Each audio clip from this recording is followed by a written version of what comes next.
حدیث نمبر 3284، حضرت ابن عمر رضی اللہ تعالیٰ عنہ سے مروی ہے کہ رسول اکرم صلی اللہ علیہ وسلم قباء شریف کی زیارت کے لیے سوار ہو کر اور پیدل دونوں طرح تشریف لے جاتے تھے۔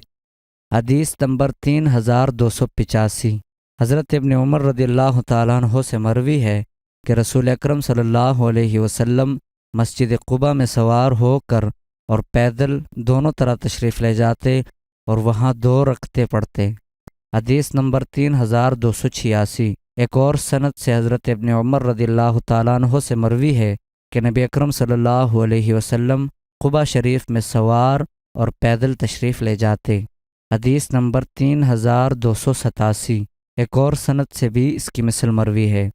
حدیث نمبر 3288، حضرت ابن عمر رضی اللہ تعالیٰ عنہ سے مروی ہے کہ رسول اکرم صلی اللہ علیہ وسلم مسجد قباء میں سوار اور پیدل تشریف لے جاتے تھے۔